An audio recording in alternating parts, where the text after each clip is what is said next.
What's up, Mecha fans, and welcome back to the channel. So today we are talking about Code Geass Akito the Exiled. This takes place in between the first and second seasons of Code Geass Lelouch the Rebellion. It takes place within Europe, so it's a completely different side of this world. And today we're going to be talking about it. We're going to be talking about what I liked about it, what I didn't like about it, things that frustrated me, all that kind of stuff.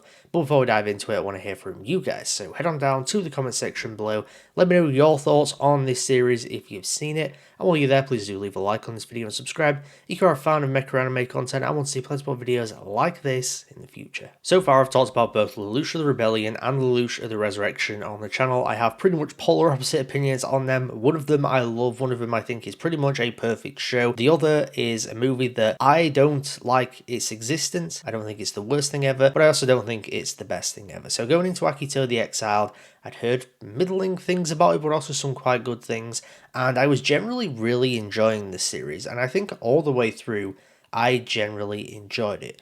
But when I looked back on it, there are things that frustrated me, there are things that I thought were pretty bad about it, so now we will dive into all of that, but starting off with the good. As you would expect from the Code Geass franchise, the character and nightmare designs are pretty great. I mean, character designs in particular, this is Clamp. They always do a good job. They have a very distinctive style. Now, the animation for this series, I feel like is going to go one of two ways for a lot of people, because it does opt for CGI with the nightmares, which pretty much everything since this has also done the same thing. Lelouch of the Resurrection did it. Rose the Recapture, which is currently ongoing, is also doing it. Personally, I think it looks pretty good. Now, it's not the greatest CGI ever. This also came out back in 2014, so it's maybe not up to par with something like Rose the Recapture, which is currently ongoing, or the likes of like Studio Orange's work in Beastars and Trigun Stampede, but I think that the CGI generally is pretty good. What the CGI allows for as well is incredible action sequences, at least in my opinion. Now, sometimes you could probably look at them and a lot of stuff kind of blends together, so you could maybe struggle to kind of keep up with everything that's going on and such, but I consistently found every single action sequence exciting and engaging,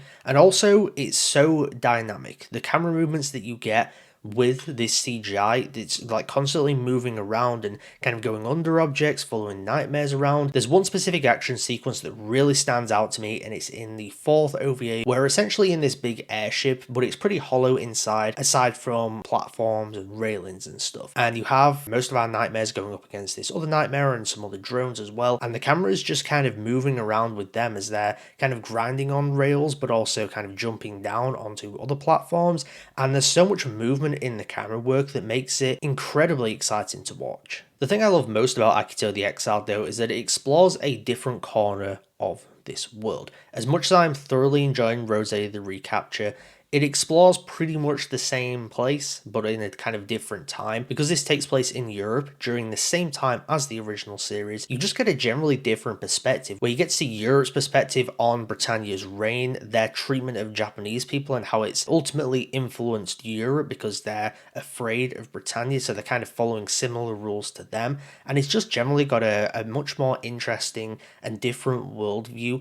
And I gotta be honest, when it comes to the Code Geass franchise, I would love to see more things set within the same time as the original series, but just in different parts of the world, and you just get a different perspective, you get different characters in there, and I think that is, to me, far more interesting than doing stuff post Lelouch of the Rebellion. Even though this is set between seasons 1 and 2, it manages to tell its own story. It does include characters from that series, namely Lelouch himself and Suzaku, but generally this is its own self-contained story. Feels very much in the world, very much influenced by everything going on around it, but you focused on a different group of characters which are completely separate. You got a completely different villain, and thus you just have a different story being told that doesn't rely on Lelouch of the Rebellion, but everything that it kind of brings in and pulls in from the main series just enhances it that much more. It's also a nice bridge between seasons 1 and 2 for those that have watched Lelouch of the Rebellion, and you kind of see how Lelouch is being utilised by Charles, where he's kind of set up as this Julius Kingsley figure who's kind of a lord within Britannia. Suzaku is kind of his knight. You kind of get the traditional Lelouch, the person that kind of commands a room and such, but you just get someone just a little bit different. So I like that. I like the way that they handled this. Did it necessarily need to be in the series? No, you could have done it without it.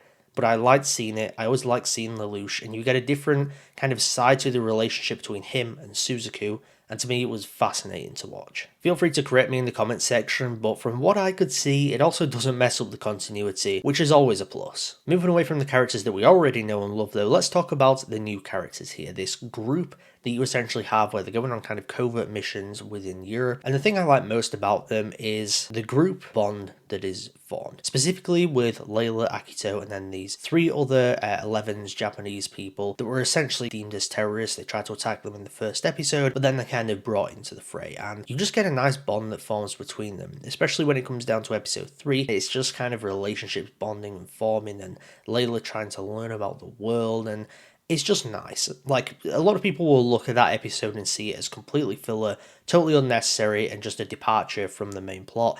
But at the end of the day, it's character building, it's relationship building. It makes this group dynamic between them all the more engaging. Don't get me wrong, as individual characters, I would have liked a little bit more fleshing out, but Layla as a character, I think is fantastic. She's easily the best part of this series. She's the one that has the most backstory, the most fleshing out, the best character arc. She's ultimately the best part of this series, in my opinion. But Akito is also a great character. He's also got an interesting backstory, his relationship with his brother, who is the antagonist of this series. That's also really good. Like I said, Layla is the best character, but Akito is also a solid character as well. Now though, let us move on to the negatives, and ultimately comes down to one thing.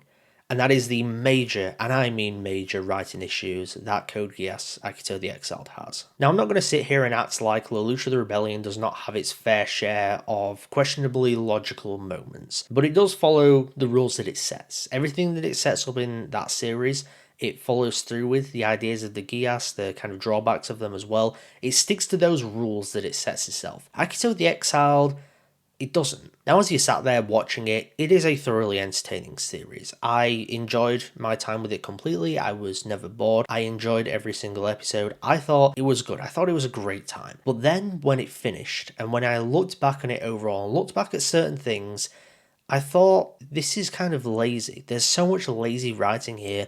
There's so many things that aren't explained, and there's also a bunch of things that are completely pointless. Characterization also massively shifts without the appropriate development from A to B, especially with this group of 3 characters that we have where, you know, they're very much against our other characters, wanting to kill them, they're wanting to betray them. But then all of a sudden they completely shift and they're really good friends with them and all this kind of stuff, and I felt like there should have been far more development to get from A to B. It's almost like we went from A to C without the B in the middle, if that makes sense. For me, the absolute biggest problem when it comes to the writing though is how it handles the use of Geass. Lelouch the Rebellion, like I said, does a great job at that. It explains it, it sets up its rules for the certain Geass, and it follows through with them. There are drawbacks to them as much as there are positives, and it keeps to those. For example, Lelouch, he can only use his Geass on a person once. It follows through that. It never really betrays that rule. Characters that also show up with Geass, and, you know, there's drawbacks to those ones as well, and it absolutely follows through with how those should work. I could not tell you how the Geass work in Akito the Exiled. It's not because I can't read the room, it's not because, you know, I can't pick up on it, it is simply just not explained. And I'm not going to sit here and say that I need everything spoon-fed to me, but there are certain times where you need to know how the Geass works. This does not tell you at all. What is Layla's Geass and how does it work? At first, I thought it was similar to Shamna's from Lelouch the Resurrection, where it was kind of like a time reversal thing where someone remembers exactly what happened before and they kind of go back into the past. Obviously with Shamna's, I think it was about 6 hours. With Layla's, it kind of seemed like it was a few minutes before or something like that. Except then, in the finale, a giant portal opens up in the sky for Ashley to drop down, which is caused by Layla's Geass. So what is it? Can she open sky portals? Can she reverse time? I have no clue. It never really explains it. It kind of just does things, and I wish that there was more explanation put on that, and there's just not. There's also some random Geass woman that shows up on TV screens, and she kind of also shows up in a scene with Layla as well after everyone's massacred, which, by the way, they should have absolutely stuck to that. It would have made the finale far more interesting than reversing that. Back onto the Geass woman though, I have no idea who she is, I have no idea why she was there, I don't know what purpose she served. There's plenty of like characters connected with Geass in Lelouch the Rebellion, and you understand their reasoning for being there. I do not have a clue who this woman was, I don't know why she was there. If you took her out, nothing would really change. Speaking of taking things out that wouldn't change anything, let's talk about Dr. Randall's little storyline, where her husband is in a coma. It was the most pointless storyline I've ever seen. Like, it truly does not serve a purpose within the larger storyline. I guess there is some connection to, like, a hive mind type thing that's going on with Akito and a lot of the other characters when they're in the nightmare frames. So there's connection there, but it also doesn't serve a purpose in there. We essentially just have like a couple of scenes of this guy that's in a coma. The payoff is that he wakes up for some reason. It is the most pointless thing ever. It literally adds nothing to the character of Dr. Randall, who is pretty much a side character anyway and didn't really need anything to do. I could not tell you why they decided to include this. You take it out and not a single thing changes about this series. It just takes up unnecessary screen time, and it's just another addition to the series that really does not need to be there. Another Geass to talk about though, let's talk about Shin's. I don't have a clue how his works either. It doesn't fully explain what it is, but based on what it does, you kind of assume that it's the same as Lelouch's. But the thing is, he seems to be able to use it on people multiple times. Now, if the assumption is that it's Lelouch's, it's the same as Lelouch's, then presumably you would think it does the same things. It has the same positives, it has the same drawbacks.